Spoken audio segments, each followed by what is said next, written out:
Welcome back to Railcraft with ElfCorp and Nos. Today, oh, f***'s sake.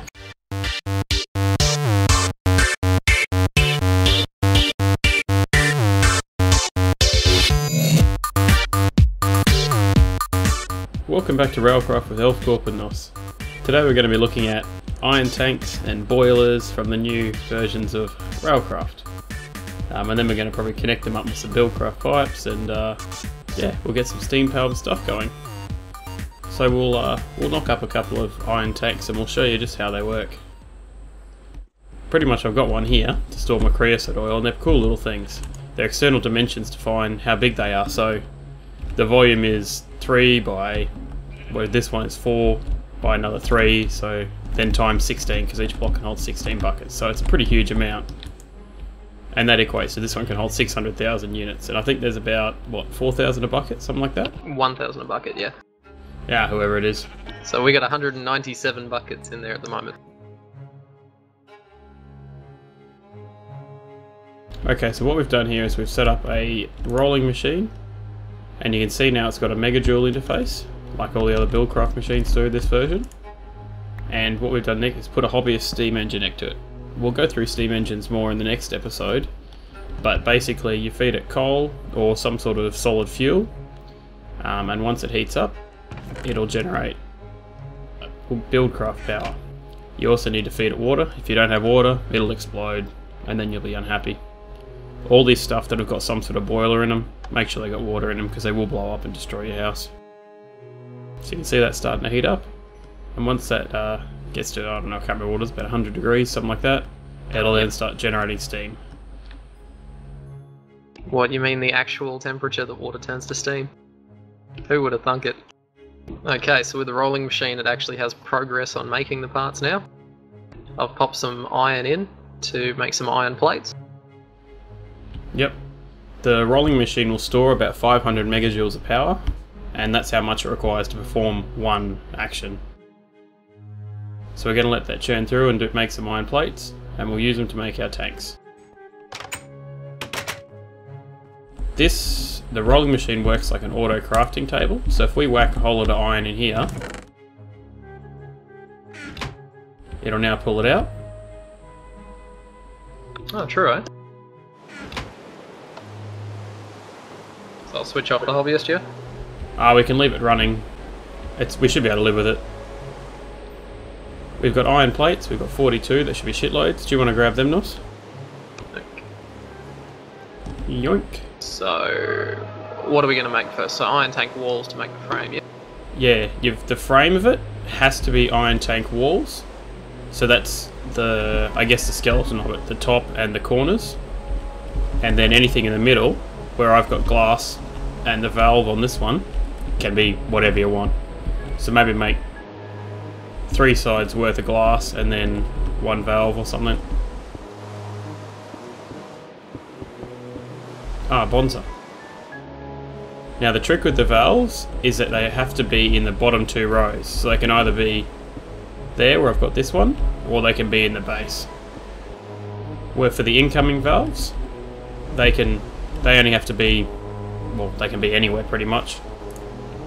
So these iron tanks can hold, sorry, not hold, but their bases can either be 3 by 3, 5 by 5, 7 by 7, right up to a massive 9 by 9 tank.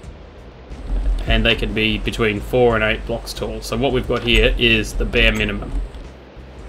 If for some reason 8 blocks high wasn't enough, you can then put a valve in between the two and stack 2 tanks on top of each other, and they'll work like that, so the top one will drain into the bottom one.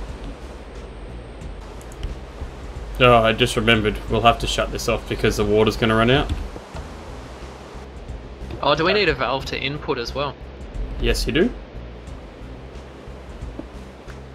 Now the great thing about these tanks is even if you've got stuff in it, if you knock blocks out of it, it will still retain the memory of how much it's got in there. I'll show. So we've got about 6,000 in there now. Even though the picture disappears and it goes away, if I'm to replace, look at that, it still has the water in there. I've experimented with it, and you can kind of knock out about one side, about a third of the blocks, before it gives up and doesn't store it anymore. So that's a real nice feature if you get it exploded by a creeper or something like that.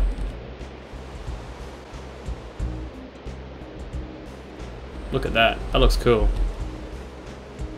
So that's draining in from one of our water tanks outside. Yeah, where this is coming from is from water tanks. So they're from the previous version of Railcraft. We didn't really go through them.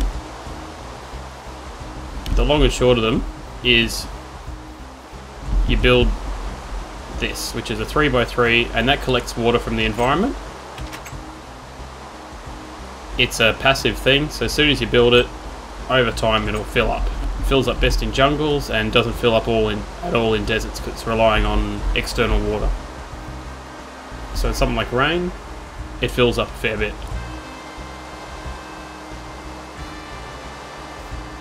And I've got 2 of them, just for shits and giggles.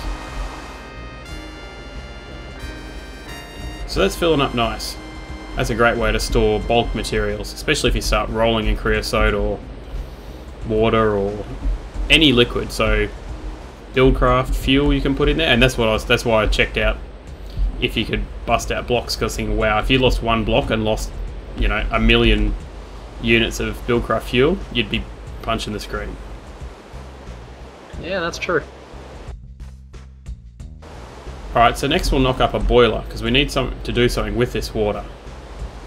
And what a boiler is it's a device that makes steam.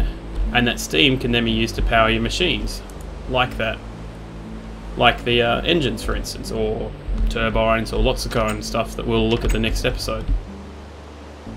So for a boiler, you need to decide whether you want a solid or liquid fuel. Liquid fueled version. The solid fueled version uses coal coke and pretty much anything you can burn. Lava's included as a solid fuel, so anything that you can burn in a furnace, you can burn in a solid boiler.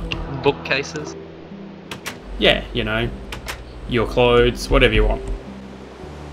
If you're feeling, you know, like...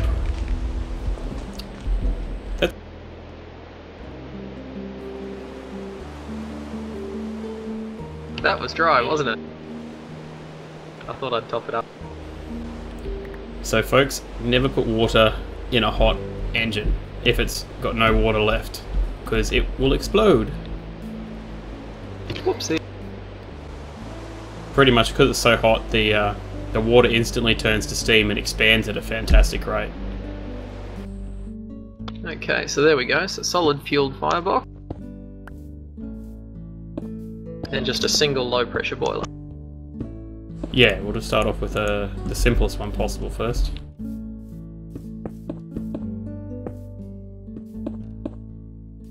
Okay, so we're taking water out of our iron tank, putting that into the boiler. Yep. Or not. No, the water has to be pumped into the firebox. It can't be pumped into the tank. Well, When you think about it, it doesn't really make any sense. True.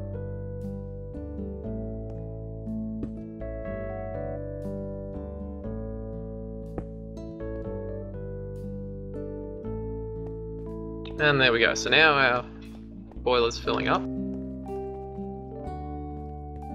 A little bit. Cool. So now we need a solid fuel. So we'll grab a bit of coal coke out of the hobbyist engine. Why not? I'm sure we can spare it. And there we go, she's firing up. Look at that. So the same as the hobbyist engine, it'll heat up and then it'll start producing steam. Now this one produces enough steam to power,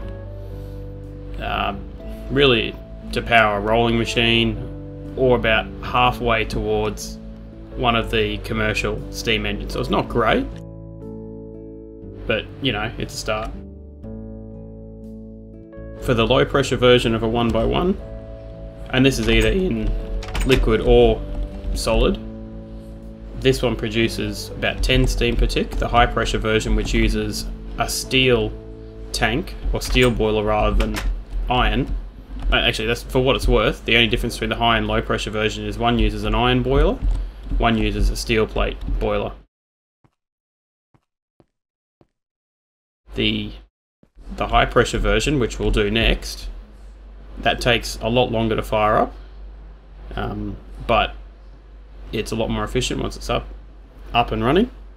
That produces double whatever the low pressure version makes.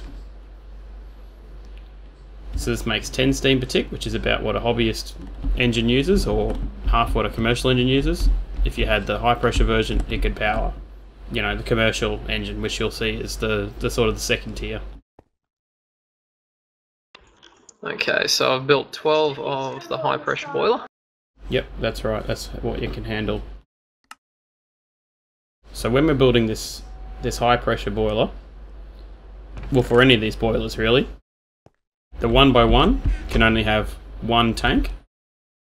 The 2x2 can either have a 4 high, oh sorry, not a 4 high, I guess it can have 4 tanks, so it has to be 2 high or 3 high. And the 3x3 has to be 2, 3 or 4 high. So for a little thing, these little low pressure solid fuel boilers are pretty cool. It's worth noting too that for the liquid boiler, you can use creosote or Railcraft fuel. They're the two alternatives, unless you've got forestry installed. And the creosote oil is worth about 3,200 steam per bucket or something like that, whereas fuel is worth a whopping 30 times more, and that's worth 96,000. So if you were running this and you had Railcraft installed, which you're going to have to, unless you like have everything hard up against each other, in which case it'll feed in. Or with railways and loaders. Yeah, that's right. You're going to want to be running fuel. But in this example we use creosote because that's what we got. And we have 200,000 of it. That looks badass, that one. There you go, and look at that. So we can go one higher. You gotta start shift clicking once it starts assembling though. Yeah. And that's starting to chuck some water in, which is great. That's got a fairly big capacity for the water as well. Yeah, where is it? Yeah, and that low pressure boiler only stored 16,000 steam. This one stores 380,000. There's no danger with these boilers as long as you keep feeding them with water. The other point to note is you're better off leaving them running because it's something like 8 times less efficient on the fuel when they're heating up, but once they're up to maximum temperature, they're pretty efficient. Alright, so we're just going to get some creosote oil and we'll chuck that in the boiler. And we should see that start to heat up. Ah, you need to put a fair bit in, Nos. Look how quick, if you have a look how quickly it consumes it when you first, no, you're not going quick enough. Hang on. It's consuming it. No, it's consuming it that quickly. We need to pump in more. Ah. So it's using it to create heat straight off the bat. Yeah, but that bucket disappears in like 2 seconds. Ah. That's okay. So what we'll do, we'll end it there, and next time we'll get some commercial engines. We'll start pumping the creosote across the roof into there. We might even get some industrial engines if we're hardcore, which is the next level up. We'll replace this redstone engine with an industrial engine so we can feed water in a bit quicker. And we'll put some steam to our rolling machine, and we'll also make some rock crushers, which are kind of cool, to make some obsidian road base for our train tracks. We'll make a steam turbine which produces IC2 power, and we'll be killing it. Sounds good. Alright, see you next time.